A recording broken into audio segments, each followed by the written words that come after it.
Bismillahirrahmanirrahim. Assalamualaikum warahmatullahi wabarakatuh. Alhamdulillahi rabbil alamin wa bihi nasta'in ala umurid dunya wa din.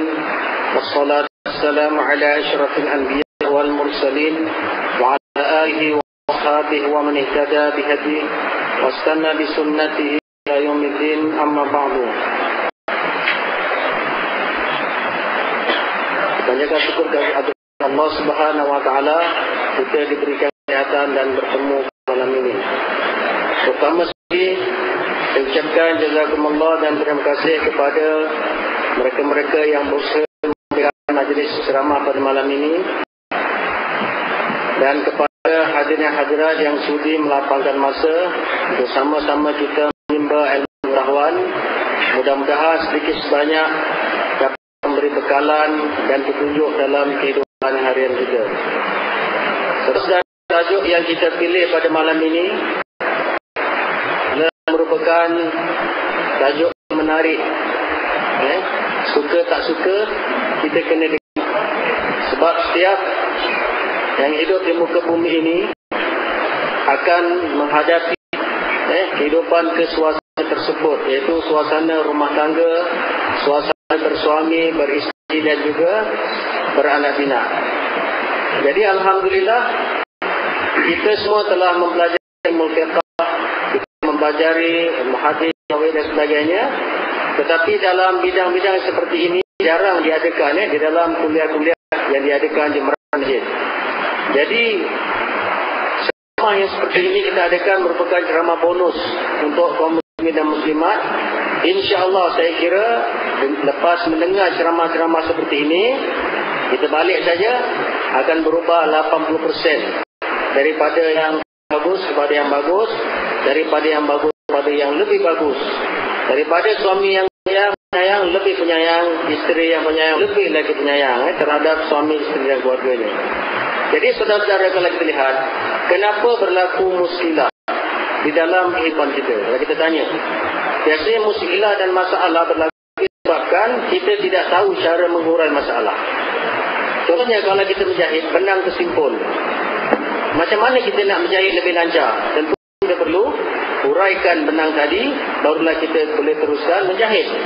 Kalau kita teruskan dengan benang yang kesimpul, kita tidak akan mampu menjahit lagi walaupun kita duduk dalam sebulan di depan mesin kita yang canggih.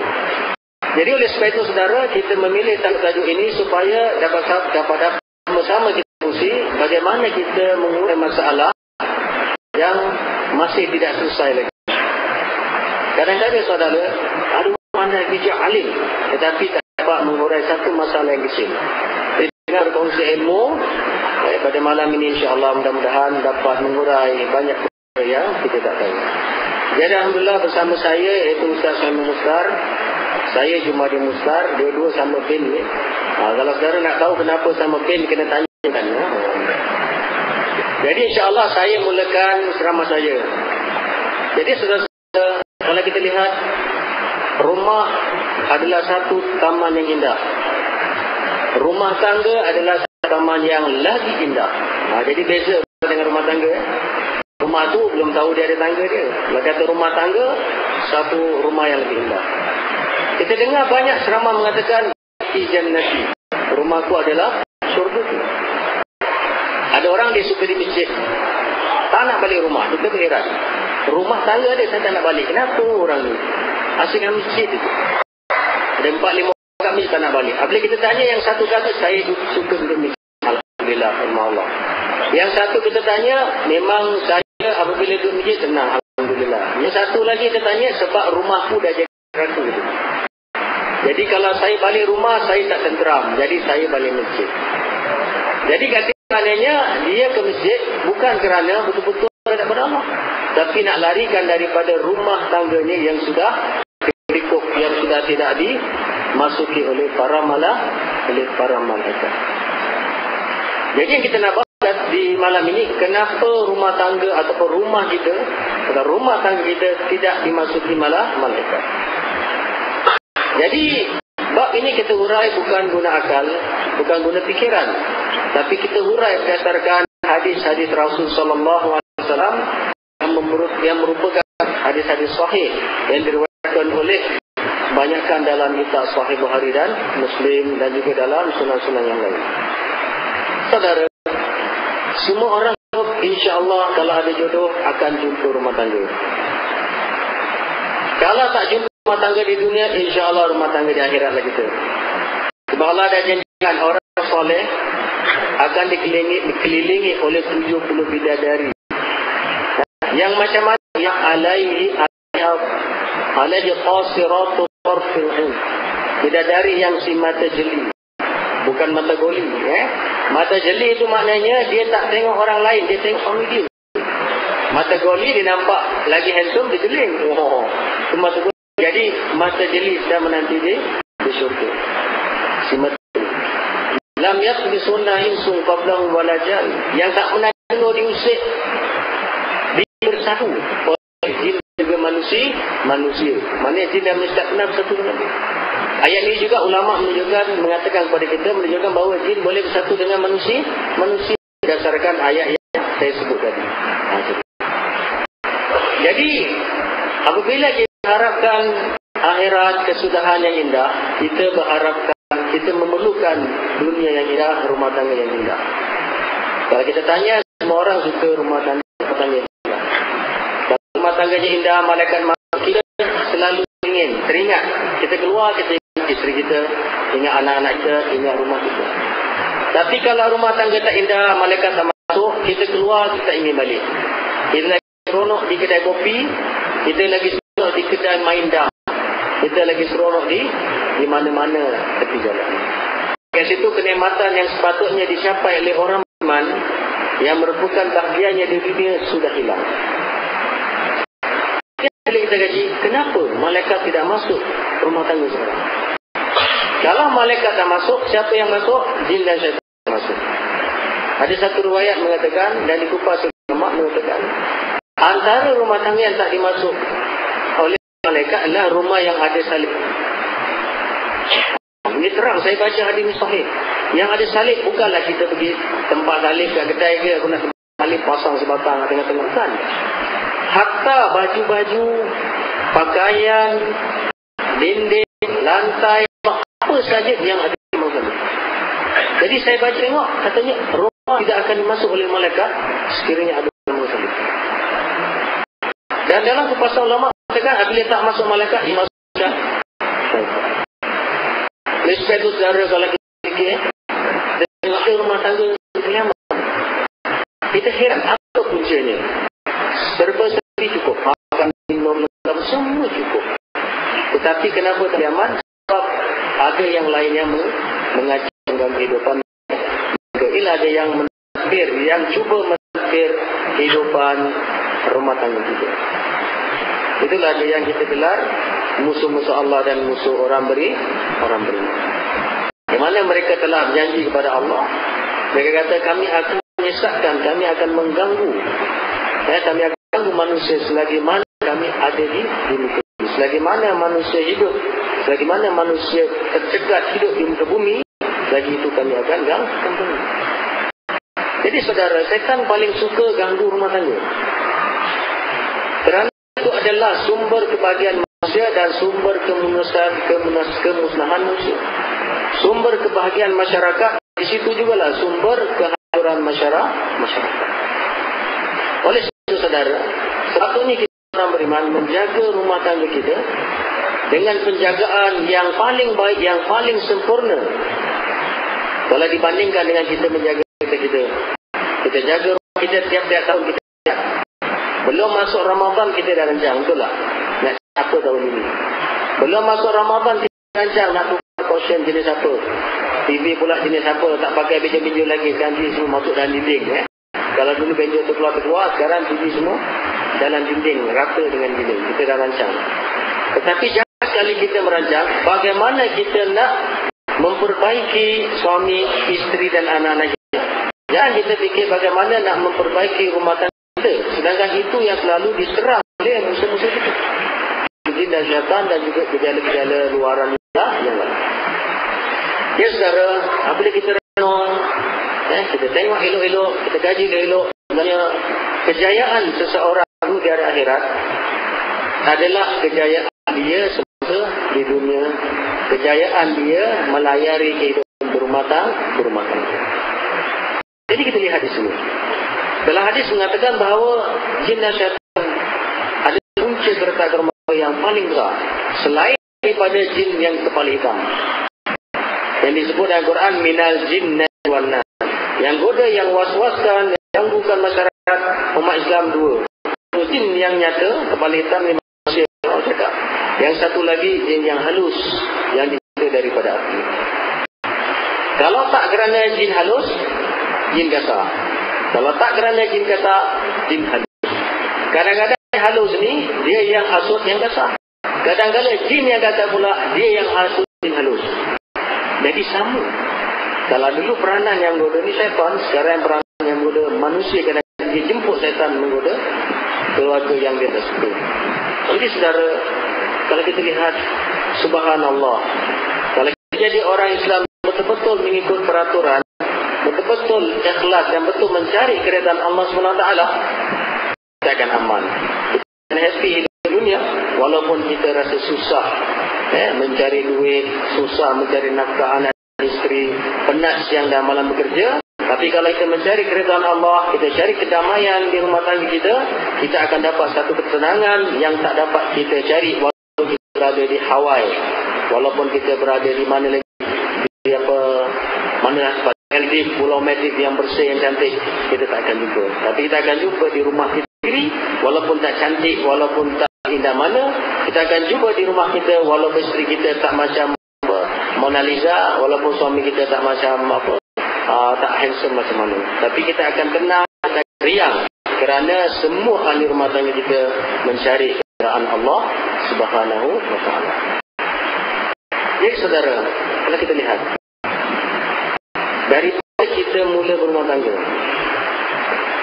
sampai kita ada zuriat, ada anak, kita bekerja, kita pulang kerja balik ke rumah, agaknya apa dalam fikiran kita?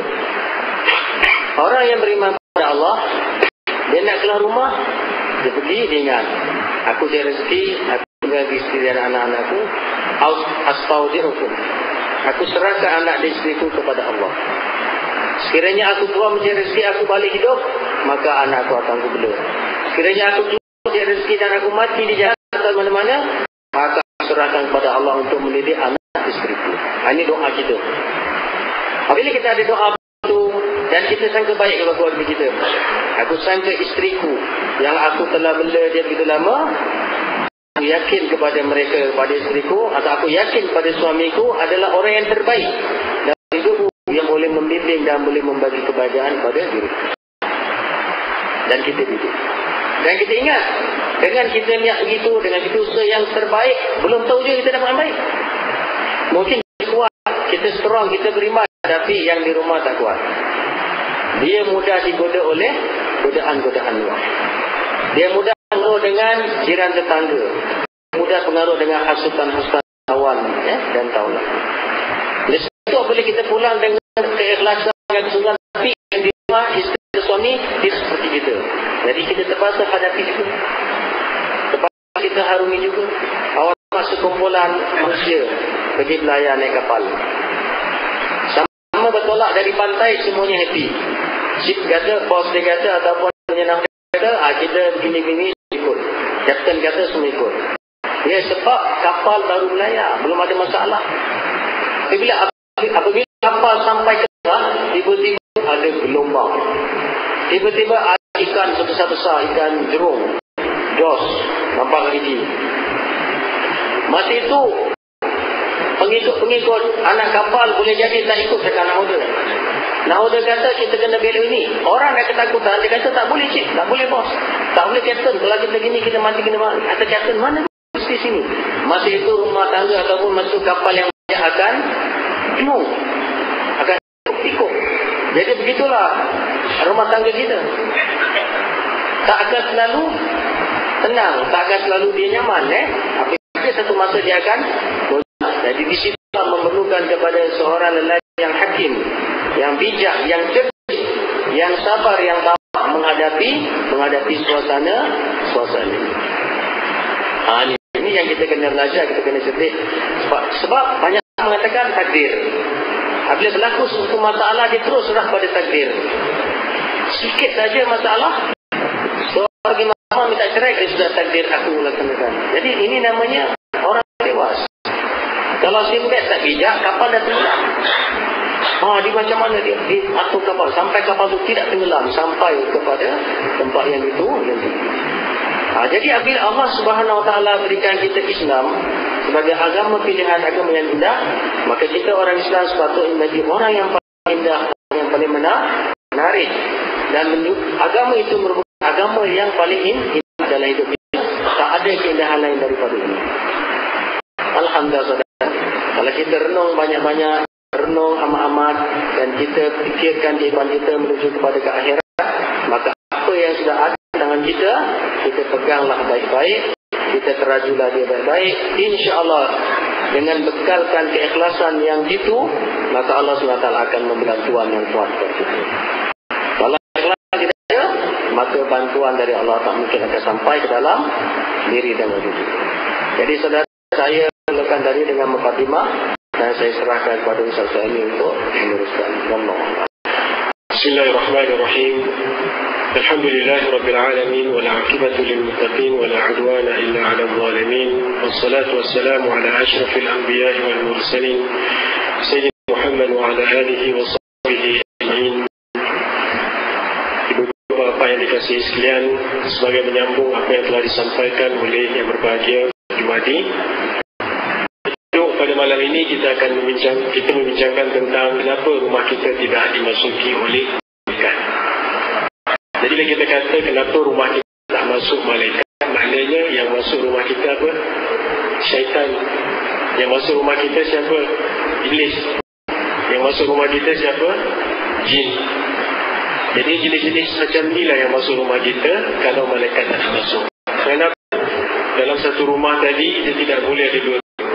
Malaikat tak boleh sepakat dengan syaitan duduk sama-sama. Kalau satu yang jahat ada, malaikat tak nak masuk.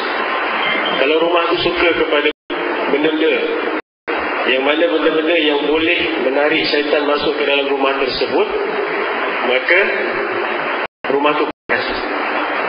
Orangnya panas. Jadi sebagai menambah apa yang Ustaz Jumadi katakan, rumahku syurgaku. Selalu kita kata rumahku syurgaku. Tapi kalaulah hidup kita ni, kita rasa rumah kita ni macam neraka, rumah kita ni panas, kita tak boleh duduk, kita tak boleh masuk, something wrong dengan kita. Duduk kat masjid kita rasa tenang, tapi bila kita balik rumah kita rasa panas. Maknanya apa? Rumah tu banyak sesuatu yang kita tak nampak. Anak-anak tak dengar cakap, isteri dah tak hormat suami sentiasa bertengkar, suami isteri dah tak boleh komunikasi lagi. Kalau komunikasi pun macam mana? Melalui anak-anak. Beritahu bapa, dah siap. Mak pula cakap, kalau nak ikan, ambil sendiri. Cakap bapa, kalau nak air, pergi ambil sendiri kat ekspor. Jadi dah tak ada komunikasi antara suami dan apa? Isteri. Jadi something wrong dengan kita. Jadi di sana ada sebab-sebab ibu-ibu bapa-bapa sekalian. Kenapa rumah kita tak dimasuki oleh malaikat? Kenapa kita rasa rumah kita panas? Jadi kalau kita lihat rumah kita, semua orang dalamkan rumah yang cantik. Kadang-kadang kita buat renovation sampai 60,000, 100,000. Bukan main cantik rumah kita, tetapi itu tidak menjamin kebahagiaan dalam kehidupan rumah tangga. Betul tak? Buat cantik-cantik, akhirnya kita stres. Kita buat cantik-cantik, akhirnya isteri sewa rumah, dia tak nak duduk dengan suami dia. Kita buat cantik-cantik, akhirnya rumah kita yang duduk kita. Kita kerja siang malam, yang duduk siapa? Pembantu kita yang duduk. Kalau kita jarang masuk rumah, pembantu happy. Selalu ada bangla, sapu-sapu, dia panggil masuk. Akhirnya kita dah tak dapat masuk, pintu dia tukar kunci dan sebagainya. Jadi ada ini rumah yang kita nak, ibu-ibu bapa-bapa. Hari-hari kita menghadapi masalah rumah tangga. Dan kalau kita tahu dalam kehidupan dekat Singapura ni, 4,000 orang yang berumah tangga, 5,000 setiap tahun. Yang bercerai hampir 1,000. Yang bercerai hampir apa? 1,000. Jadi itu statistik yang kita dapat lah. Jadi adakah rumah yang macam ni yang kita nak? Jadi macam mana kita nak mengatasi masalah rumah tangga tadi? Di samping masalah harian komunikasi, kita belajar communication. Betul kita belajar tentang financial, kita belajar macam mana nak plan, macam mana nak itu, macam mana nak ini. Tetapi kita lupa ada satu bahagian yang Ustaz Jumadi katakan tadi, bahagian-bahagian yang kita selalu lupakan, bahawa dalam rumah tangga tadi ada suatu unsur, ada suatu setan, jin yang sentiasa mencari peluang untuk menghancurkan kehidupan rumah tangga seorang mukmin dan seorang muslim. Jadi sebab itulah dalam Al-Quran Allah SWT pernah berfirman yang bermaksud sesungguhnya syaitan adalah musuh kamu yang nyata dan jadikanlah ia sebagai musuh. Macam mana kita nak tahu musuh kalau kita tak nampak dia? Macam mana kita nak tahu dia musuh kalau kita sentiasa berdamping dengan dia? Jadi nanti kita akan sebut rumah yang macam mana malaikat masuk, supaya kita belajar, supaya kita tahu benda-benda yang syaitan suka itu. Kita tutup pintu dia supaya dia jangan masuk, dia jangan ganggu kita, supaya dia jangan goda kita, supaya kan kita dah tak ada tumpuan lagi dalam kehidupan rumah tangga.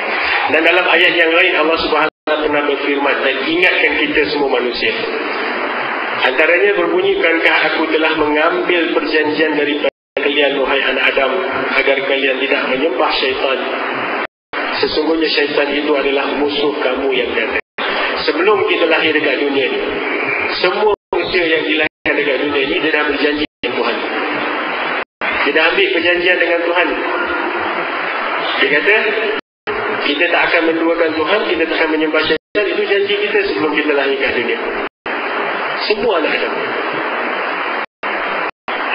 Tapi bila kita dah lahir kat dunia, kita lupa. Kita tinggalkan janji kita dengan Tuhan tadi. Kita dah terpesong, kita dah ikut Iblis dan syaitan tadi. Jadi inilah masalah yang perlu kita kupaskan, yang perlu kita terangkan lebih lanjut. Saya akan sebutkanlah antara sebab-sebab mengapa syaitan tadi tidak masuk ke dalam Iblis tadi masuk dalam rumah kita dan dia tak suka. Malaikat pula tak suka untuk masuk dalam rumah kita. Kenapa? Kerana antaranya rumah-rumah kita ni adalah rumah-rumah yang tidak mensucikan diri mereka. Orang-orang yang tidak mensucikan diri mereka dalam rumah tersebut. Itu antara satu. Tadi Ustaz kata tentang ada saling. Itu betul ada hadis. Kemudian yang kedua tadi, orang tidak mensucikan dirinya. Apa makna mensucikan diri? Kalau kita tengok dia hari-hari mandi, pagi petang suci. Mandi pakai klorok sampai terkopik. Bukan makna suci yang itu. Kalau dia mandi pakai klorok, dia mandi hadas, dia tak tahu, dia tak mensucikan diri dia. Betul tak? Dalam agama kita yang dikatakan manusia suci, kalau dia tahu mandi hadas, mandi junub, itu dia katakan dia suci. Orang yang dah habis dia mandi, itu suci. Itulah setakat mandi, dia tak tahu nak niat, dia tak tahu nak baca, tak tahu cara-cara macam mana nak membersihkan diri. Ini yang dikatakan dia tidak suci. Itu dari segi zahir. Zahirnya bersih, tapi maknawinya kotor. Itu satu. Lagi satu, dari segi maknawi, orang yang tidak mensucikan diri, syaitan suka dari segi hati dia. Dalam rumah tu, hatinya sentiasa ada hasad, ada dengki, ada benci. Sentiasa ada gaduh. Jiran tetangga pun tak pernah aman. Kalau tengok jiran, tutup pintu. Kalau anak jiran tu taruh maskar kat depan, kita pancingkan. Kalau jemur kain dekat depan, kita buangkan je. So jadi ada sifat-sifat yang dikatakan hasad, dengki, permusuhan antara satu dengan yang lain. Ini antara sebab syaitan suka duduk dekat rumah yang macam ni, dan mereka tak suka dengan orang-orang yang tidak mensucikan diri, yang dimaksudkan suci tadi bersih daripada zahir dia dan dari segi batinnya juga bersih. Hari-hari kita sembahyang, kita ambil sembahyang, tetapi kita sembahyang kita tak tahu makna bersuci. Taharah itu sendiri bukan ambil sembahyang, bukan mandi saja, tetapi taharah itu kata mestilah suci kat dalam hati juga. Hati kita mesti bersih. Setiap kali nak tidur, kita ampunkan dosa orang semua, kita maafkan dosa-dosa isteri kita maafkan kita. Kalaulah suami isteri ada perasaan benci antara satu dengan yang lain, macam mana? Isteri tidur tak reda dengan suami, suami tidur tak reda dengan apa? Isteri. Macam mana kita tidur satu katil tetapi kita ada perasaan yang macam tu. Syaitan akan datang kacau suami isteri ni, dia akan gugat rumah tangga kita, dia akan cari jalan untuk memecah belahkan di antara kita. Jadi kalau kita cakap secara logik, secara akhir ya, kita nampak gangguan ni dia boleh kacau rumah tangga kita, dia kacau anak kita, sampaikan kita stres dengan anak kita, stres dengan isteri, suami dan sebagainya. Ada gangguan-gangguan setan datang kacau dalam rumah kita. Jadi itu satu saya dapat, dua saya dapat, satu yang saya sebutkan di sini sebenarnya banyak, ada 10 kalau saya nak sebut hari ini. Boleh kita share nanti, saya akan sebutkan berapa gas. Jadi kerana kita ada orang, kita akan bagi, jadi masanya nak kena apa? Dibagi. Itu sebagai mukadimah. InsyaAllah saya akan sambung lagi, saya akan sebut secara gas macam mana rumah kita kalau kita nak cari malaikat suruh datang. Itu ada tip-tip dia, saya dah sebutkan tadi. Yang berapa? Yang pertama tadi. InsyaAllah, silakan Ustaz. Alhamdulillah, kita sambung insyaAllah. Jadi yang tadi sudah jelas, kita sambung cara malaikat tak masuk. Dan hadis mengatakan syaitan benda yang halau malaikat, yaitu dalam satu hadis mengatakan al-qalbu wal surah. Malaikat boleh dihalau dengan anjing dan juga gambar-gambar. Kalimah itu disebut halau, maknanya anjing dan juga gambar menghalau malaikat. Sama ada kita belahan hidup, ataupun patung anjing yang besar, ataupun patung anjing yang kecil-kecil, ataupun apa-apa gambar. Sehingga dalam dia mengatakan kalau kamu suka gambar, maka gambar pokok-pokok dibolehkan. Kalau dia taruh pokok, gambar pokok boleh. Tapi gambar lain dilarang, termasuk wali songo. Ada rumah saya pergi, rumah dia ada gambar wali songo. Saya tanya gambar siapa ni? Datuk awal. Bukan tak, ini gambar wali songo. 9 wali songo besar. Memang Allah rahimahumullah, wali songo semua adalah ulama-ulama yang berjuang pada zaman dia, termasuk Imam Bonjol. Walaupun namanya Bonjol, tapi kerjanya subhanallah. Termasuk untuk kenali, Masya Allah, perjuangan mereka. Tetapi gambar-gambar boleh disimpan hingga besar-besar ditambah dinding. Walaupun menunjukkan kecintaan kita pada mereka, tapi itu bukan caranya. Jadi kita letak sebesar-besar gambar dalam dinding. Itu semua menghalau malaikat. Hadis sahih. Menghalau malaikat itu seolah-olah kita letak saja gambar tu, kita halau malaikat. Pergi jangan datang rumah tu. Seolah-olah begitulah. Jadi dijelaskan sini al-qalbu wa surah. Taqudul malaikat, menolak malaikat sampai memasuki rumah kita. Oleh sebab itu kalau malaikat masuk, yang masuk begini. Itu tidak ada kedamaian keamanan. Cakap ada satu lagi, saya pergi rumah orang, bukan kata itu lagi. Gambar tu dia besar lupa. Dah besar tu dia tak betul dekat lampu kita. Cuma tak taruh buah aja saudara. Taruh buah limau apple, lah. Dah jadi nak bercakap lah. Dia taruh gambar besar, dia taruh lampu sebelah. Kalau ada buah limau, ada pula rumah dia taruh kundur sedikit. Jadi bila dia taruh buah dia jadi serupa. Man tashabbaha bi qaumin fahuwa minhum. Siapa menyerupai dengan sesuatu kaum, maka dia dari golongan itu. Saudara, pada zahir kita nampak macam remeh, macam temeh, macam kecil, tetapi hakikatnya dia sesuatu yang besar. Sebab apa kita kata sesuatu yang besar? Kalau ada Nabi kata dia menolak, dia menghalau malaikat, kenapa kita ambil enteng? Kenapa kita ambil ringan? Jadi kata siapa yang kita nak dengar? Kalau Rasulullah yang sampaikan dalam hadis yang sahih, kita tak boleh dengar. Tapi setengah manusia masyarakat masih lagi kata syekh. Walaupun kata syekh tidak ada silsilah, tak ada maknanya sanadnya sampai ke Rasulullah, dia lebih utamakan kata syekh daripada kata Rasul sallallahu alaihi wasallam. Ini bala besar. Apabila malaikat masuk, setan masuk, apa akan jadi pada rumah itu? Soalannya timbul. Apa akan jadi pada keluarga itu kalau malaikat masuk? Kalau malaikat tak masuk rumah orang jahil, orang tu tak alim lah, bukanlah jahil tu bodoh sangat, maknanya orang biasa lah. Masuk rumah dia, maka akan berlaku pertengkaran. Akan berlaku sebagaimana yang kata oleh Ustaz Sami tadi. Suami tidur, tak ada isteri tidur, tak ada suami. Suami tidur dengan benci pada isteri tidur benci pada suami. Dia keadaan benci. Walaupun tak dizahirkan benci dia, tapi ada di dalam hati habis dalam hati muslim, isteri yang sepatut dikasih, anak yang sepatut dikasih. Jadi macam mana kita? Hal itu dalam malaikat tak masuk, syaitan agak hasut. Dan ada bukti yang hadisnya agak panjang di sini mengatakan memang syaitan agak masuk. Dalam hadis yang panjang dikatakan bahawa iblis yadhu arsyahu al-ma' thumma yab'athu sarayahu minhu. Ini antara ujung hadisnya. Sungguh syaitan meletak singgasananya di tengah lautan, kemudian dihantar pada tenteranya. Dan siapa yang lebih besar, yang lebih tinggi kedudukannya, maka lebih tinggilah fitnahnya. Lebih tinggi fitnahnya. Maka syaitan tadi akan menyuruh jin yang paling rendah, setan yang paling rendah daripada kalangan mereka, suruh meretak ke rumah tangga. Kemudian iblis kata, engkau belum buat apa-apa kat rumah tu. Aku dah buat sesuatu. Apa kau buat? Aku telah menggoda rumah tangga tadi sampai mereka cerai.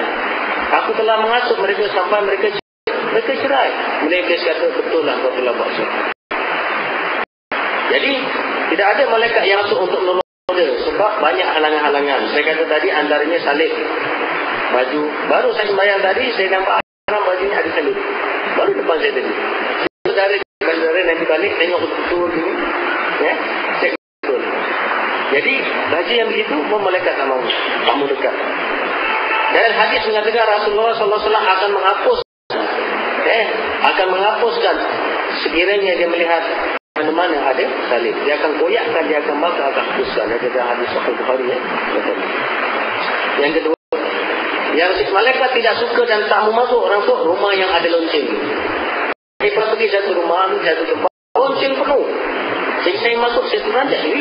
Orang tempat sembahyang pula. Sampai kepala saya pun terantuk lonceng. Sini lonceng, sini lonceng, sini lonceng, sini lonceng. Semua lonceng. Apabila kita terantuk saja, lonceng berbunyi. Ada yang bunyi ping-pong, ada yang bunyi kecil-kecil, macam-macam bunyi. Jadilah hadis mengatakan, syaitan, malaikat pun tak mau masuk rumah yang lonceng. Saudara tengok rumah kita ada tak lonceng kita gantung? Tak masuk. Jadi kat situ maknanya kalau ikut yang sebaiknya, atas jam pun patutnya kita tak mahu boleh. Kalau handphone kalau boleh, jangan bunyi macam ni. Tapi sama sekarang, tak macam lonceng tapi macam gila-gila. Kita boleh tension derajat macam-macam bunyi. Jadi kita kalau nak kita cari bunyi yang terbaik sekali lah, yang lebih, yang terbaik, yang sempurna lah.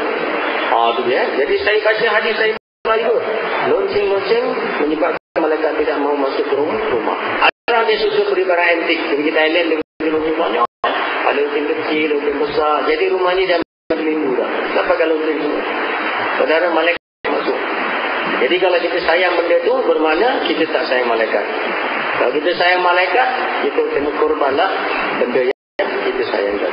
Walaupun cantik, walaupun indah kita nampak, tetapi dia membahayakan jangka panjang rumah kita. Jadi syaitan itu boleh halau ke dari rumah kita? Boleh ke kita pukul ke, kita halau ke, kita tak kasi masuk ke? Boleh. Ada satu riwayat daripada ulama dahulu kala. Dia kata apa? Dia kata ada satu masalah, satu peristiwa. Dia kata an Qais bin Hajjaj qala syaitani dakhala fika wa ana mislu jazur wa ana fika al-yawma mislu usfur qala fa qultu wa lima zaka qala tudhibni bi kitabillahi azza wa jalla. Dia kata syaitanku telah masuk pada diri kau. Jadi syaitan aku telah mengganggu, syaitan yang mengganggu sehingga aku jadi seperti lembu, ronggangan. Masuk besar macam lembu, besar masuk kacau. Tapi sekarang syaitan itu sudah jadi macam apa? Yang ada pada engkau ni dah jadi macam burung pipit. Dulu syaitan nak masuk ke engkau, sekarang jadi macam burung pipit. Saudara-saudaranya kenapa jadi demikian? Sebab apabila engkau hafalkannya dengan bacaan Al-Quran. Jadi kalau syaitan yang besar masuk rumah kita, jemalang apa pun, kalau kita baca Al-Quran, dia akan jadi kecil macam pipit. Dan ini pernah berlaku depan mata saya sendiri. Satu orang diganggu kita teruk. Ganggu kita teruk, saya baca Al-Quran, baca, tiba-tiba badan dia keluar lipas. Budak bersih, baru mandi bersih, yang perempuan lagi kan pembersih. Dari badan dia keluar lipas itu. Bila kita pukul lepas tu mati, budak tu sehat. Ada yang kita baca tiba-tiba kumbang dari badan dia. Terletak seekor kumbang mati kelimpangan. Jadi mula-mula syaitan ni besar, dia mengganggu tu besar. Tapi lepas dia baca Quran, dia hanya jadi seperti seekor kumbang dan mati tergolek. Mati tergolek kat situ. Jadi dia kalah. Kemudian kat sini ada satu riwayat daripada dia kata, aku pernah menjadi tetamu di rumah Umar rahimahullah katanya, bersama keluarga. Ini bukan Umar Khattab, Umar lainnya ni orang dulu dia. Saya pernah menjadi tamu bersama keluarga saya di rumah Umar. Kemudian kata dia, keluargaku mendengar suara pemuda, suara orang lelaki, sehingga mereka menjadi gerun. Maka aku pun mengangkat suaraku dengan Al-Quran. Mana dia baca Quran? Dan aku mengangkat suaraku dengan Al-Quran, maka terdengar suara itu terhalau keluar. Tengok, bila kita bacakan Quran, keluar. Tapi rumah kita macam mana nak anak kita kat bilik dengan lagu muzik. Dia tak cukup dengan radio, dia beli kaset khas Santana ada lagi tidak. Tak cukup dia beli dengan hippies, orang hippies semua. Tak cukup lagi dengan apa, sekarang ni tak tahu. Saya kecil-kecil saya ingat sana, ingat apa lagi tu saya ingat. Ada dengan rambu-rambu hippies Jadi kita ni baca Quran kat tengah, anak kita dekat bilik yang perempuan dengan dia CD lagu rock, yang laki-laki pun dengan itu juga. Jadi macam syaitan. Quran dekat tengah rumah dibaca, yang dekat bilik lagu rock, yang ni dengan lagu rock. Malaikat tak masuk fungsi. Jadi mana dia kata oleh Ustaz Sami tadi. Apabila ada syaitan, malaikat tak nak masuk. Jadi malaikat nak masuk yang macam mana? Yang betul-betul clear tak ada, baru dia masuk. Dia tak mampu masuk. Dia mampu masuk. Memang dah itu sunnah dia. Dan itu kerja dia, tidak mau masuk kepada rumah yang ada maksiat. Jadi saudara, kena korban lagi. Tadi dah kena buang lonceng, sekarang dah kena buang pula sisi lagu-lagu tu. Wah, banyaknya Ustaz di malam ni semua kena buang. Tapi apa nak buat? Kalau kita nak berjaya, tak percaya saudara buat. Bila lagu rock dah tak ada, semua CD rock tak ada, saudara tengok. Rumah tu akan jadi kita buka Quran, rumah tu akan jadi nyaman. Mesti berubah, garanti berubah. Ada cubalah.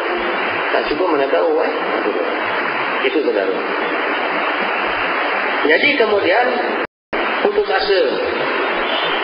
Itu lagi saya kata. Kita dalam rumah tangga, kita putus asa. Kita nak mencapai sesuatu, satu kejayaan, tiba-tiba suami tak berjaya atau isteri tak berjaya, kita kecewa.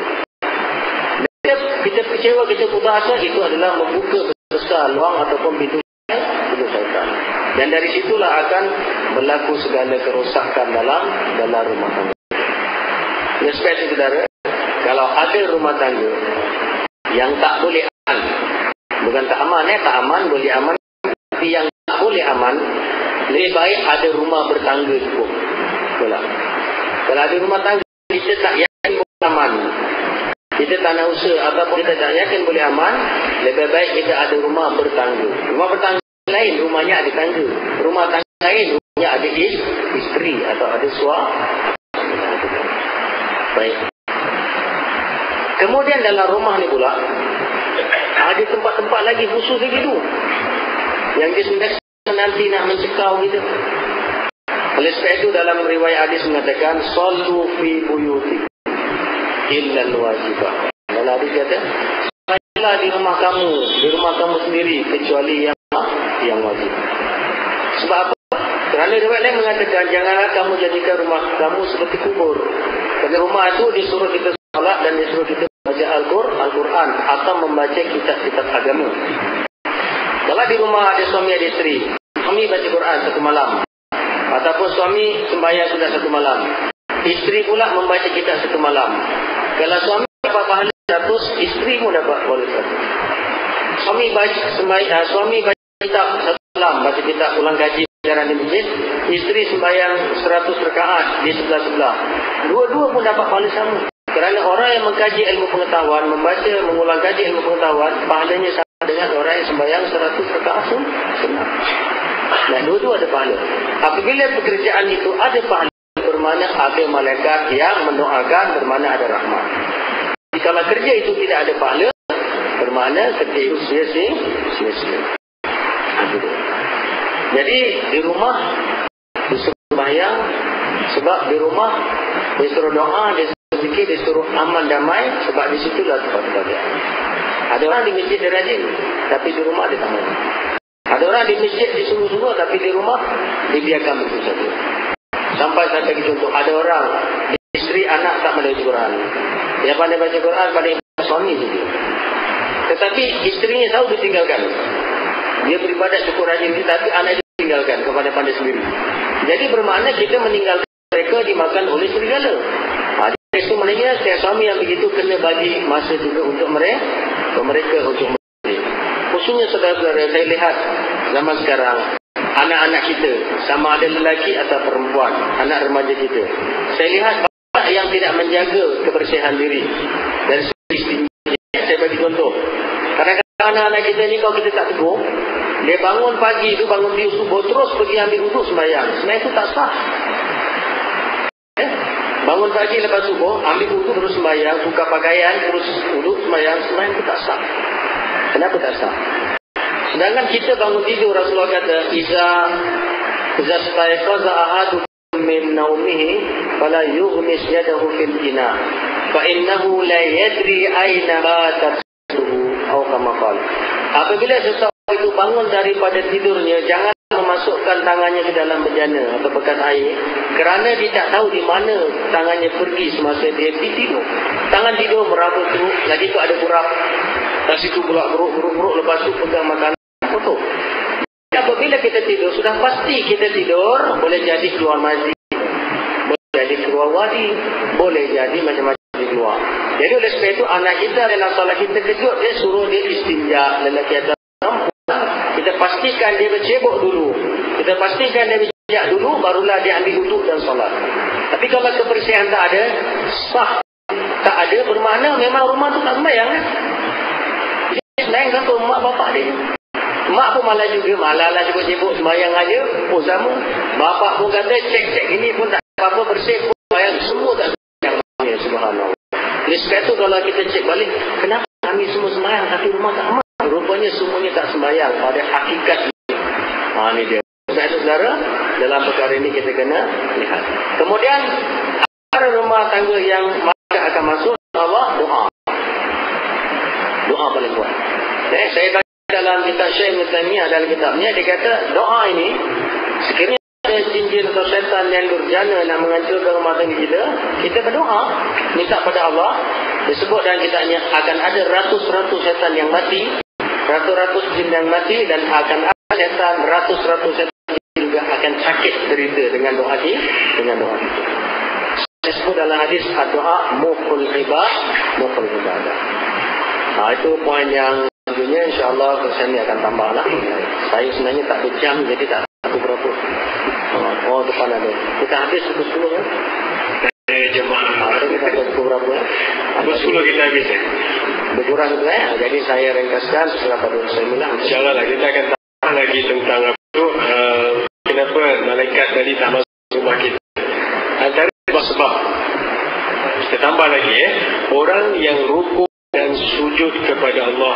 Kalau rumah tu ada sembahyang, tadi Ustaz kata sembahyang, rukuk sujud maknanya kat sini sembahyang. Kalau rumah tu sentiasa dihidup dengan solat, dengan sembahyang, malaikat masuk rumah tu, syaitan tak boleh masuk. Pasal apa?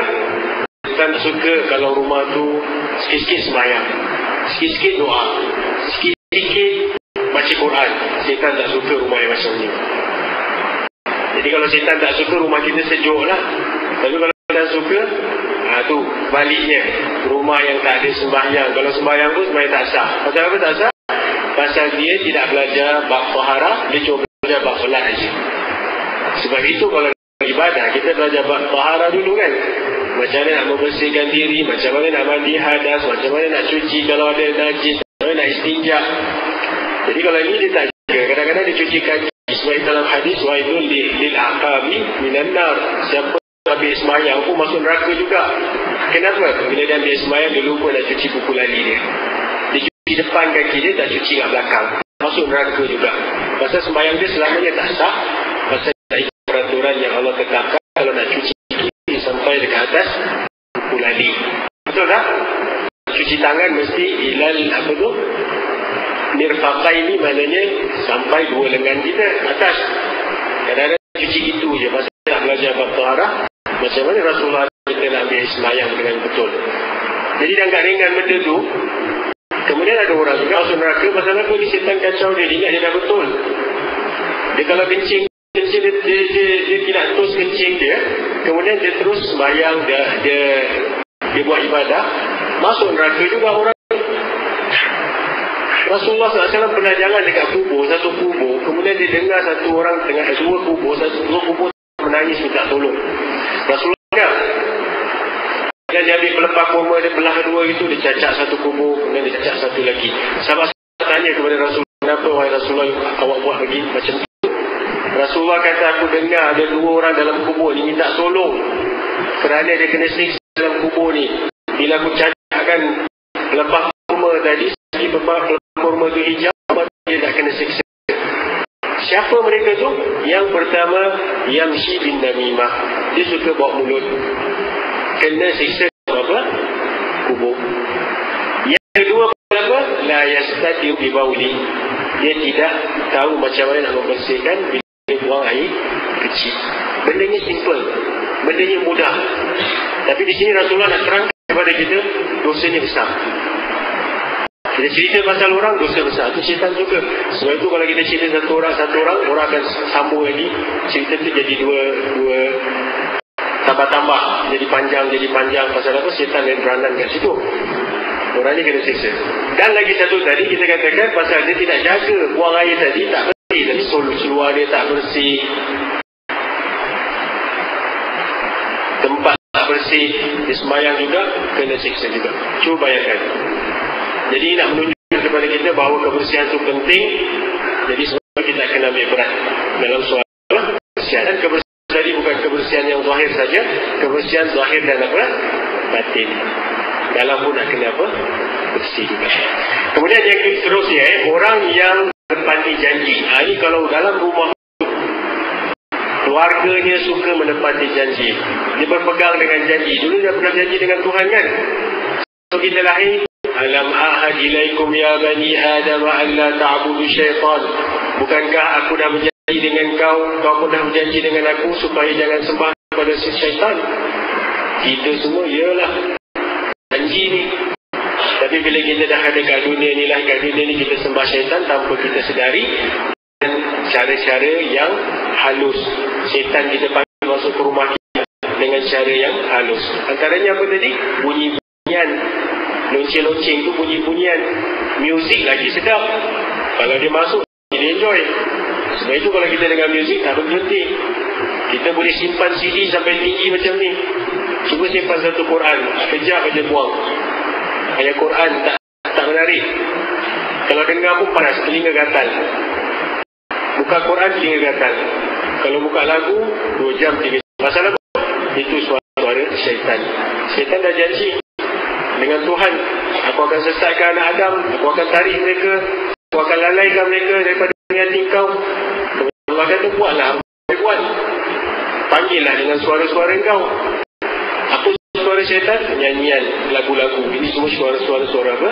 Iblis dan syaitan. Kita dah masuk mengundang syaitan tadi masuk dalam rumah tanpa kita sedari melalui CD-CD yang kita beli tadi.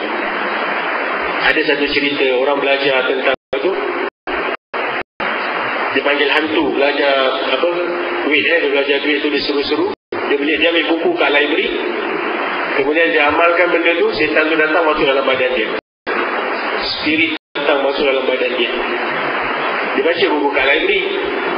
Kemudian dia cuba buat. Kemudian syaitan tu masuk dalam badan dia. Sampai sekarang syaitan tu ada kacau dia. Kacau dia, kacau family dia, kacau keluarga dia.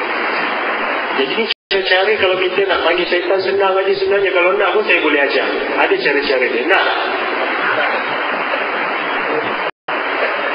Jadi apa yang Rasulullah kata ni semuanya betul. Sebab itu kita nak kena tahu macam mana cara kita nak halau syaitan-syaitan daripada rumah. Kita kena antaranya tadi dah menepati janji. Tadi kita janji kita dengan Tuhan nak sembah dia kan. Nak bermusuh dengan syaitan, itu kena pegang janji tu. Apa saja yang boleh menyebabkan syaitan tu datang masuk ke rumah, kita sekat pintunya, kita tutup. Antara muzik-muzik kita kurangkan. Wah, semalam ada apa tu, Singapura buat apa, kita panggil penyanyi satu Nusantara ni, apa nama dia, saya pun tak tahu. APM. APM. Berapa juta orang tengok, berapa juta manusia tengok, orang Islam tengok. Kita dah, itu apa tu, kita kat masjid ni penat-penat syarahan ceramah gedebak-gedebu, satu kali APM habis semua. Penat. Hari-hari tengok berpeluh-peluh lagi ni, panas. Kita duduk kat sini, kita ceramah bertahun, 1 tahun, yang ada pergi kursus haji 1 tahun. APM satu je habis. Pasal apa? Iman dia terus tergugat. Pasal apa? Muzik-muzik itu terus menghayalkan dia. Anak-anak muda kita semua leka. Anak-anak kita semua lupa. Betul ke tidak? Hari ini tahu tak ibu-ibu ada musabaqah tilawah Al-Quran peringkat Saringan kat Masjid Asy-Syafa', Karkanak? Ada tak? Siapa tahu? Kesian budak tu baca tak ada orang tengok. Itu suara-suara dekat suara apa? Allah Subhanahu Wa Taala, kalimah-kalimah Allah dibaca, tak ada orang datang. Kalau buat muzik-muzik, itulah suara-suara iblis yang kita katakan terlalu kuat di tarikan, dia boleh menyesatkan manusia. Dalam pertemuan aja banyak-banyak maksiat dia dah boleh, manusia boleh apa? Lakukan. Jadi itu antaranya.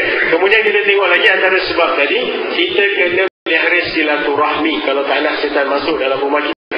Kadang-kadang silaturahmi antara kita pun tak baik, antara keluarga kita pun tak baik, antara family members pun tak baik. Kadang-kadang kita putuskan hubungan antara keluarga kita. Jadi ini semua antara sebab-sebab syaitan boleh masuk rumah kita, ada sentiasa mengabaikan kita. Jadi kita kena jaga ni silaturahmi. Jangan putuskan silaturahmi. Tak masuk syurga kalau kita putuskan apa? Silaturahmi. Walaupun kita duduk kat masjid, kita sembahyang, kita ngaji, lekuk dari kita, bengkak kaki kita, tapi silaturahmi antara kita tidak baik, maka itu kita nak kena apa? Jaga. Maknanya syaitan ada kat kita, ada dalam diri kita. Kemudian katanya kita kena apa ni? Bakti kepada orang tua. Ini satu benda yang syaitan tak suka, kalau kita boleh berbakti kepada orang tua kita. Berapa ramai kita anak-anak yang berbakti kepada orang tua kita apabila mereka dah tua. Itulah masa-masanya nak uji kita, betul tak? Kadang-kadang orang tua tu meninggal dunia, dia tak reda dengan kita. Kita piara, orang tua tadi piara, didik, tangan dia macam minyak yang penuh. Akhirnya bila dia dah dewasa, dia lupakan mak bapak. Sampai kan orang tua tu meninggal, tak reda dengan kita. Banyak yang berlaku. Orang tua kalau banyak duit, siap, habis meninggal, saya dulu. Berapa bahagian saya? Gaduh pasal dia lah. Itu setan lagi api-apikan. Lepas dia tinggal duit, gaduh pula beradik. Ini aku, ni bahagian aku. Jadi berpandangan kita bergaduh pasal apa tadi? Kita tak berbakti kepada orang tua, kesannya hanya Allah je yang tahu. Kita akan bergaduh terus. Kerana harta peninggalan tadi. Sampaikan orang tua tadi tak bergaduh dengan anaknya, berlaku pula saman menyaman, betul tak? Anak saman mak saman anak. Sampaikan orang tua tak reda dengan anak, dia tak nak kasih harta tu pada anak tadi. Pernah berlaku tak? Kenapa orang tua tadi tak nak kasih harta kepada anak tadi? Pasal dia rasa anak ni tak layak terima harta dia, sebabkan kurang ajarnya dengan orang tua tadi. Nampak tak? Jadi ini yang kita nak kena jaga, ibu bapa sekalian. Kita nak kena berbakti kepada orang tua kita. Ini ujian bagi kita. Kalau kita tak boleh berbakti, maknanya something wrong dengan apa kita.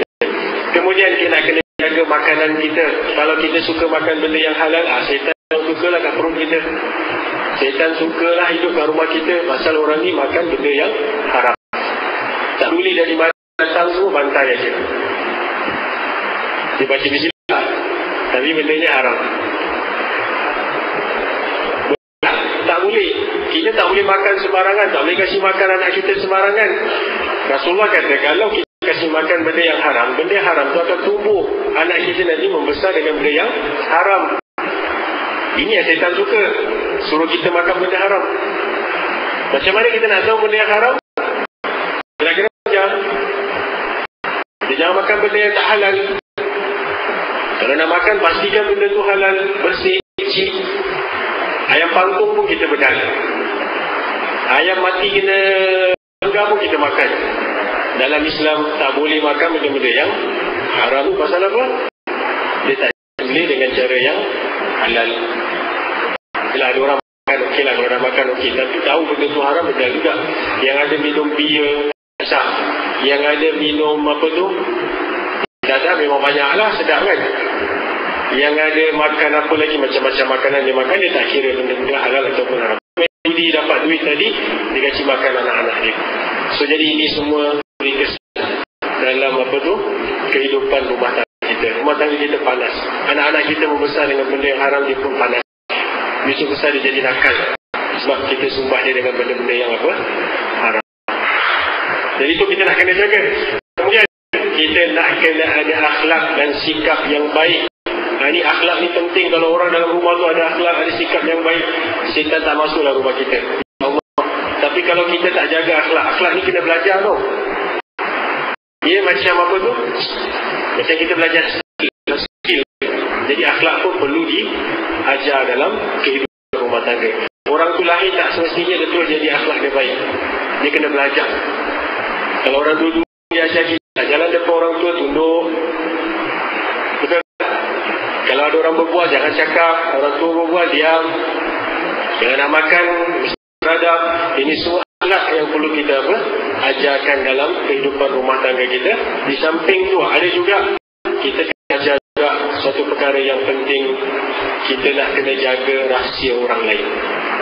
Ini pun satu perkara yang penting, yang mana malaikat masuk rumah kita, syaitan tak akan masuk rumah kita kalaulah kita suka menjaga rahsia orang lain. So rahsia orang lain apa?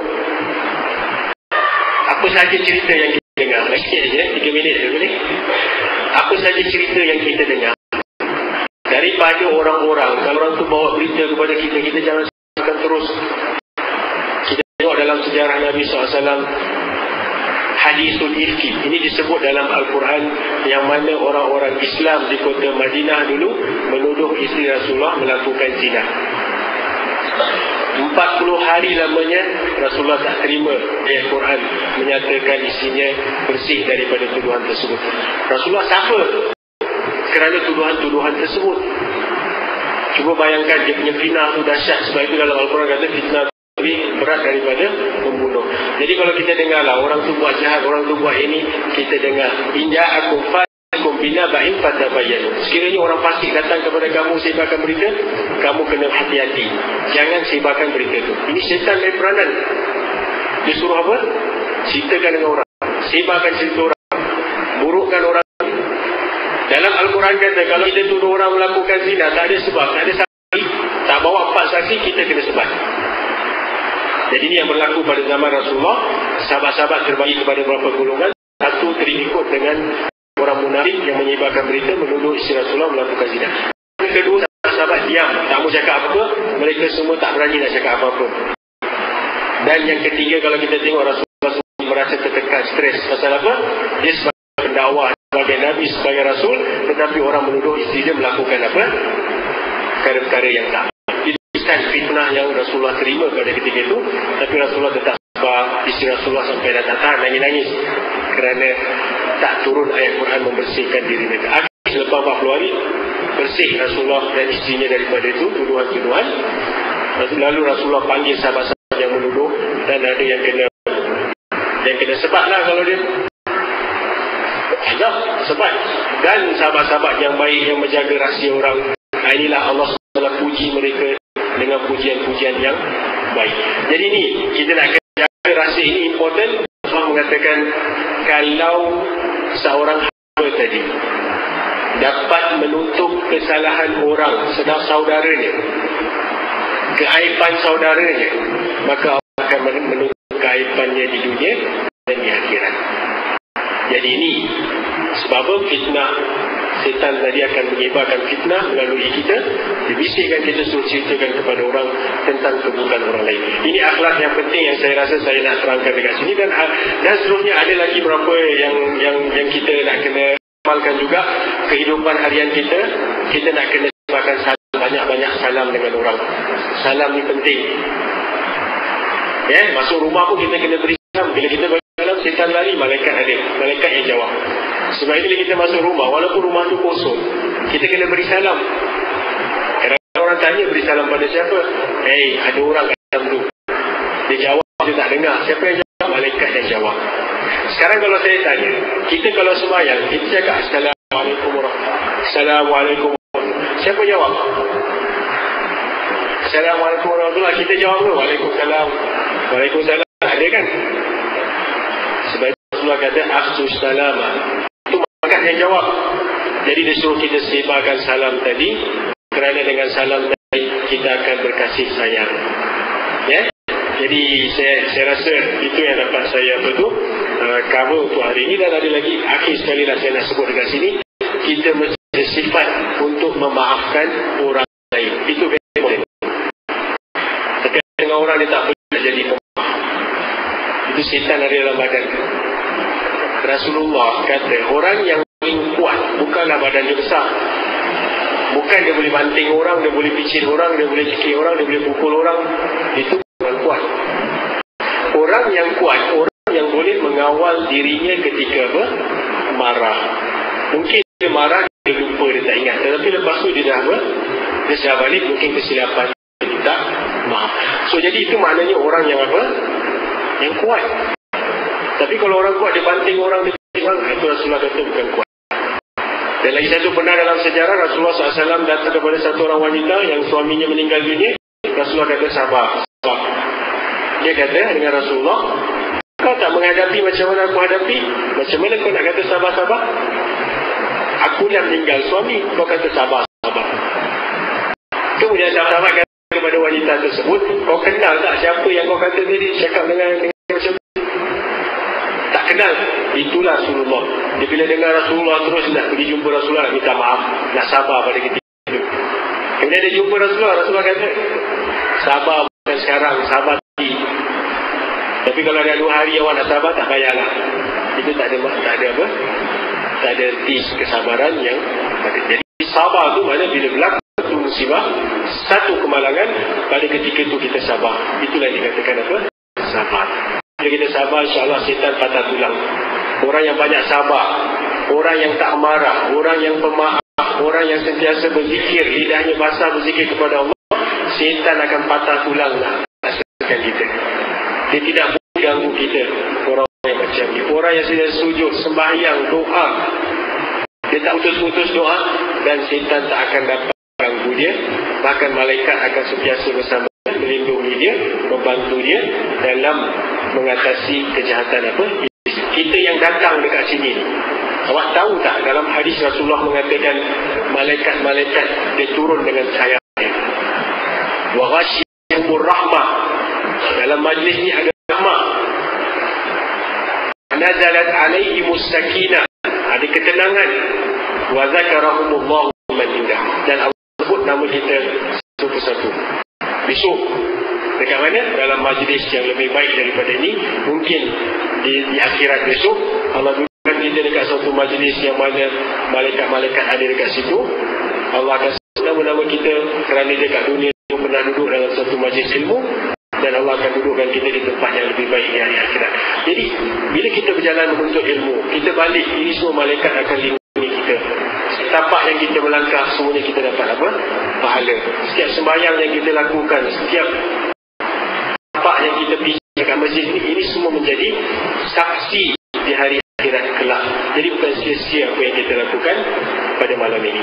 Jadi kita berdoa, mudah-mudahan mungkin Ustaz ada tambah lagi. Itu yang dapat saya sampaikan sebagai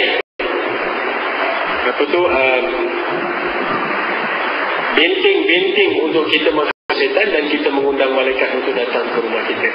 Jadi mudah-mudahan kalau kita dapat lakukan itu, malaikat akan datang ke rumah kita, hidup kita aman dekat dunia. Walaupun rumah kita tak semewah, kita tengok orang orang yang besar-besar, tapi hidupnya tak aman. Jadi kita prefer kalau rumah kita kecil, kita hidup aman. Insya Allah akhirat kita dapat tempat di sisi Allah. Itu yang penting. Alhamdulillah, kita sambung sikit lagi insyaAllah. Tak apalah, sekali lewat sikit. Jadi beberapa perkara kita lihat di sini. Kenapa rumah tangga boleh terganggu? Kadang-kadang rumah tak kelihatan, seks semua tak kelihatan. Tapi kenapa jadi terganggu? Sebab dia kawan dengan orang macam syaitan. Ini masalah. Saya teringat masa saya mengajar dulu. Saya mengajar di Singapura ni lama dah, 2 tahun. Saya mengajar luar unit dan mengajar dah. Sampai saya pergi Mesir, balik dan mengajar. Jadi setiap hari apabila mereka belajar ilmu fiqh di salah satu pusat pengajian di sini, fiqh tu tak menjadikan mereka fakir. Fakir jauh lah, maknanya tak menjadikan mereka tu tunduk dengan ilmu. Tapi ilmu yang mereka pelajari apa digunakan untuk jeda dengan ustaz yang lain. Belajar ilmu 4 mazhab, dia entah ustaz dia dah lama dihormati. Dia kata ustaz ini pakai mazhab Syafi'i, kata dia. Ini tak apa. Apa kita nak ada mazhab ni semua, kata dia. Dia kata mazhab-mazhab ni macam orang Kristian, kata dia. Ada mazhab Protestan lah, ada Seven Days lah, ada. Jadi saya heran masa saya berada di Mesir, saya terperanjat. Saya kata kepada murid-murid saya tu, kenapa awak semua jadi gini? Awak jadi ilmu, patutnya ilmu makin tinggi, kita makin tunduk kepala kita. Tapi sebabnya dengan ilmu yang ada dalam beg dia tak seberapa besar, di bawah ketiak dia yang tak begitu wani, dia bawa ilmu tu dia nak berdebat dengan saya, dia debat dia. Padahal saya ajar dia dekat 10 tahun. Dia debat saya, dia kata ustaz kata apa ni babi ni apa? Ustaz kata daging babi ni najis mughallazah. Mana ada dalam Quran, kata dalam Quran semua kata, hadis kata wah, dia berdebat. Saya kata itu bukan pendapat saya, itu pendapat ulama Syafi'i dan juga mana-mana mazhab Syafi'i yang merupakan ulama-ulama besar. Yang mana ilmu kita setitik pun tak lawan mereka, saya kata. Jadi ini satu musibah dulu. Apabila dia bawa balik ke rumah dia, kejut. Ini satu pecah dulu rumah tangga. Suami ambil uduk, dia dah nak semai dengan isteri dia, nak semai dia cium bini dia. Bini dia mengamuk, ambil uduk lagi. Sebab apa bini kata saya belajar batal. Kata dia belajar tak batal. Gaduh. Jadi ilmu tadi tak ada manfaat. Satu. Lepas tu saya dengar lagi beberapa wanita lagi bercakap. Saya dengar dah lama ni, banyak kumpulan saya dengar. Sebab saya lama kan selalu sini dan saya ramah. Jadi orang tua dia kata, kata dia, kita mau perempuan, kata dia, kita ada hak tau. Kalau lelaki boleh ceraikan kita talak 1 sampai talak 3, kita orang perempuan pun boleh ceraikan lelaki kita dia. Dengan fasah, kata dia. Sebut pun salah, dia kata fasah, kata dia. Jadi, itu paling besar. Sebab, wahai wanita, apabila kamu mempelajari ilmu bab nikah, ada khulu, ada fasah, ada bos talak mencari, bukan bermakna supaya kita pergi ke arah itu. Contohnya, kalau kita dapat cerai, contohnya, bab fasah, kita belajar itu supaya kita lebih takut pada Allah. Walaupun Allah bagi jalan, rupanya suami dengan isteri tak sejalan, ada masalah yang besar, yang tak boleh selesai, boleh selesaikan fasah. Tapi saya dengar perbualan wanita tadi semua kata, kau kalau laki kau tak susah, kau pergi tak fasah, dia ada hak. Jadi semua adalah ucapan syaitan. Jadi ilmu itu bukan tujuan untuk itu. Ilmu itu diajar untuk supaya wanita berhati-hati, supaya lelaki berhati-hati, jangan sampai terlalu di rumah tangga sampai ada mohon dan sebagainya. Itu tujuan ilmu ini penyuluh. Ilmu itu penyempit. Ini tidak. Kumpulan itu balik saja dari lelaki ini salah. Walaupun lelaki dia. Sedangkan dalam bahasa itu ialah cacat 6 lelaki. Contohnya apa dia? Cacat 6 yang mati zakarnya, lemah kemaluannya, putus zakarnya, sepit putus. Bukan dah tak ada zakar lagi, dah tak boleh pakai. Aib dia lah boleh tak masak. Ataupun lelaki itu menipu. Bukan menipu kecil.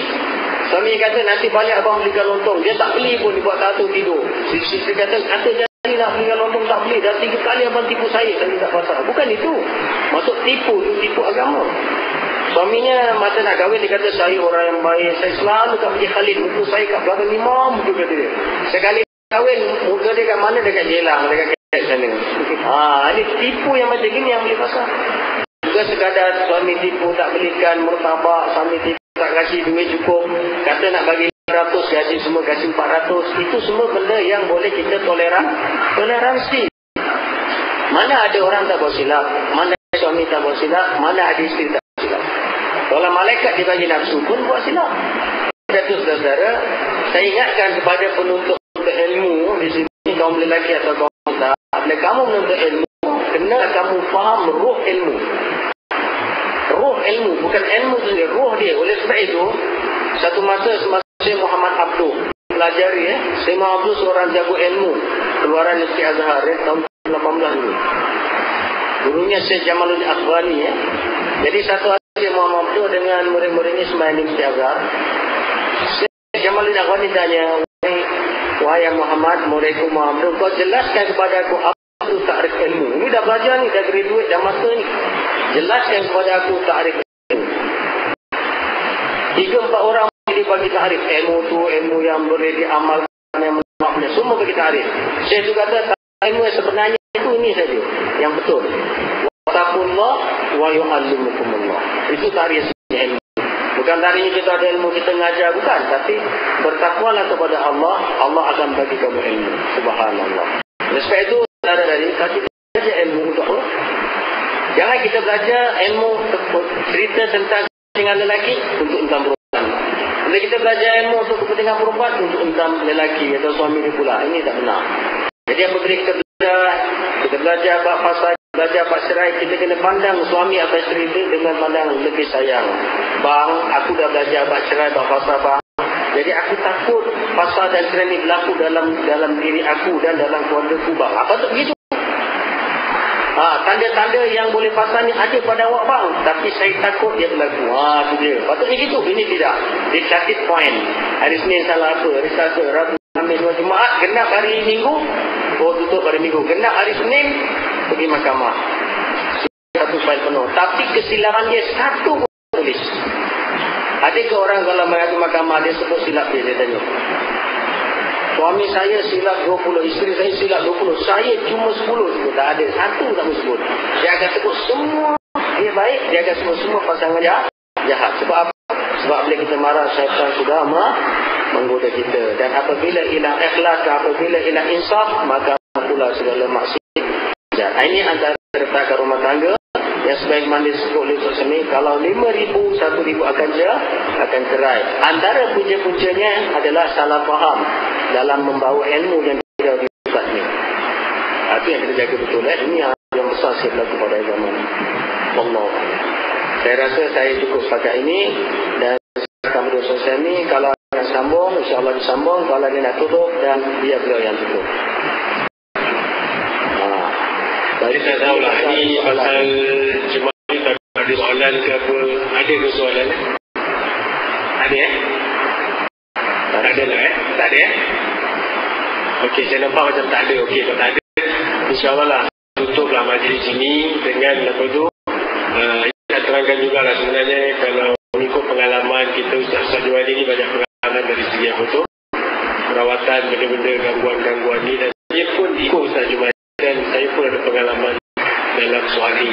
Dan sama juga dari segi kaunseling rumah tangga, masalah rumah tangga. Dan saya menghadapi macam-macam masalah rumah tangga. 1001 masalah. Dan kalau kita kaitkan, memang benar ada peranan iblis dan syaitan. Iblis dan syaitan dalam kehidupan rumah tangga tadi. Ini yang kadang-kadang kita lupa. Yang mana kaunselor di Singapura ni perlu belajar. Dan sebahagian mereka dah belajar. Alhamdulillah. Kita ajar. Jadi kita gabungkan antara dua kepakaran dari segi apa? Yang mereka ajar digabungkan dengan kepakaran dari segi apa tu? Rawatan gangguan-gangguan yang ada dalam badan ini. Jadi mereka dapat membuat kaunseling nasihat yang lebih apa? Berkesan. Jadi kalau macam kita ni, orang ni kena gangguan, kita dah tahu. Kalau mata dia pun kita tahu. Ini kena gangguan, ini sakit ni. Kita dapat tahu. Alhamdulillah, itu pilihan yang Allah beri kepada kita. Belajar, kita dapat tahu. Sikit sebanyaklah semualah. Jadi, akhir sekali, kita tutup majlis ini dengan satu ayat Al-Quran yang perlu kita fahamkan baik-baik. Allah SWT berfirman dalam Al-Quran, "Faman zuhziha 'anil nar wa udkhilal jannata faqad faz." Siapakah orang yang berjaya? Orang yang berjaya, Allah SWT mengatakan siapa yang dah hampir-hampir nak masuk neraka kemudian masuk ke dalam syurga, maka itulah orang yang berjaya. Jadi orang berjaya bukan dari orang yang hebat dekat sini, tetapi dia masuk neraka dekat akhirat. Betul tak? Jadi orang yang berjaya dua-dua. Kita nak dunia dan akhirat. Kita kejar dunia, kita jangan tinggalkan akhirat. Dan kita kejar akhirat, kita jangan tinggalkan dunia. Jadi dua-dua. Itu yang paling penting. Dan akhir sekali kita minta kepada Tuhan, Rabbana atina fid dunya hasanah wa fil akhirati hasanah wa qina adzabannar. Hari-hari kita doa, ya Allah Tuhanku, berikanlah aku kebaikan di dunia. Rabbana fid dunya hasanah wa fil akhirati hasanah. Kita tak nak dunia je. Dan kehidupan akhirat pun kita nak kebaikan. Yang penting kita punya wawasan yang terakhir. 3 wawasan kita. Kebaikan di dunia kita nak, kebaikan akhirat kita nak, dan akhir sekali bebaskan kita daripada api neraka. Itulah wawasan keluarga Muslim, keluarga apa? Mukmin. Jadi kita kena tuju itu wawasan. Orang tanya, apa saja kita buat 3 wawasan ni kita nak? Apa matlamat kehidupan di dunia? 3. Betul tak? Kebaikan di dunia, kebaikan di akhirat, dan bebas dari api neraka. Jadi itu kita nak kena tanamkan dalam kehidupan kita. 3 benda ni. Kita nak belajar tinggi-tinggi untuk kebaikan dunia, betul tak? Kita belajar tinggi-tinggi, kita kenal Tuhan kita ibadah makin dekat dengan Tuhan untuk kebaikan akhirat kita. Dan kita doa supaya kita bebas daripada neraka. Itu je. Kita belajar ni semua apa? Kita kenal setan. Kita nak kenal gangguan-gangguan dia supaya kita terlepas daripada kejahatan dia di dunia ni, supaya kita dapat masuk syurga di akhirat nanti. Jadi itu yang kita nak, ibu-ibu bapa sekalian. Jadi mudah-mudahanlah apa yang baik datang daripada Allah Subhanahu Wa Taala, apa yang buruk datang daripada kelemahan kita sendiri. Dan jadi kita tutup dengan tasbih kafarah surah Al-Asr. Kemudian kita baca doa beramai-ramai. Doa beramai-ramai. Saya baca doa lah, jadi aminkan aja lah Baca kita baca surah Al-Asr, kemudian kita baca tasbih. A'udzubillahi minasyaitonir rajim. Bismillahirrahmanirrahim. Wal 'asri innal insana lafi khusr illa alladhina amanu wa 'amilus solihati wa tawasaw bil haqqi wa tawasaw bis sabr. Subhanakallahumma wa bihamdika asyhadu an la ilaha illa anta astaghfiruka wa atubu ilaik. Bismillahirrahmanirrahim. Alhamdulillahi rabbil alamin. يوافي نعمه ويكافئ مزيدا. يا ربنا لك الحمد كما ينبغي لجلالك وجهك وعظيم سلطانك. اللهم إنا نسألك رضاك والجنة ونعوذ بك من سخطك والنار. ربنا ظلمنا أنفسنا وإن لم تغفر لنا وترحمنا لنكونن من الخاسرين. ربنا لا تزغ قلوبنا بعد إذ هديتنا وهب لنا من لدنك رحمة إنك أنت الوهاب. ربنا آتنا في الدنيا حسنة وفي الآخرة حسنة وقنا عذاب النار. وصلى الله على سيدنا محمد وعلى آله وصحبه وسلم والحمد لله رب العالمين. تقبل الله منكم.